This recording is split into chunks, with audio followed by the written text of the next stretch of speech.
Hi dears, welcome to my YouTube channel. ഇതൊരു കറക്കിയുടെ കഞ്ഞി റെസിപ്പി ആയാലോ. വളരെ സിമ്പിളായിട്ടാണ് കേട്ടോ ഞാൻ ഈ കഞ്ഞി ഉണ്ടാക്കണത്.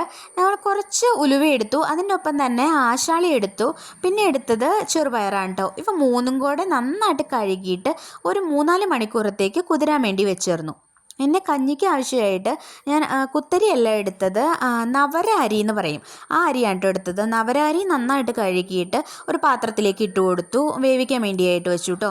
അതിൻ്റെ ഒപ്പം തന്നെ നമ്മൾ കുതിർത്ത് വെച്ചായിരുന്ന ചെറുപയറും ആശാളിയും ഉലുവയും കൂടെ ഒരുമിച്ചിട്ട് കൊടുത്തു കേട്ടോ. എന്നാലാണ് അതിൻ്റെയൊക്കെ ആ ഒരു ടേസ്റ്റ് നമ്മുടെ കഞ്ഞിക്ക് നന്നായിട്ട് കിട്ടും. അതിന് വേണ്ടിയിട്ടാണ് കേട്ടോ. അത് വെന്ത് നന്നായിട്ട് ഉടഞ്ഞു കഴിഞ്ഞ് കഴിയുമ്പോൾ അതിലേക്ക് തേങ്ങ മാത്രമായിട്ട് ഞാൻ ചേർത്തിട്ടുള്ളൂ. തേങ്ങ നന്നായിട്ട് വെണ്ണ പോലെ അരച്ചത് അതിൻ്റെ അകത്തേക്ക് ചേർത്ത് കൊടുക്കണം. തേങ്ങ ഒഴിച്ചതിന് ശേഷം കഞ്ഞി തിളയ്ക്കാൻ പാടില്ല കേട്ടോ.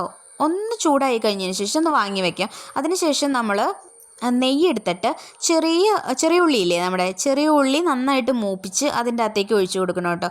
ഇത്രയേ ഉള്ളൂ, നമ്മൾ സിമ്പിളായിട്ടുള്ള കറക്കിടക്കഞ്ഞി റെസിപ്പി റെഡി ആയിട്ടോ.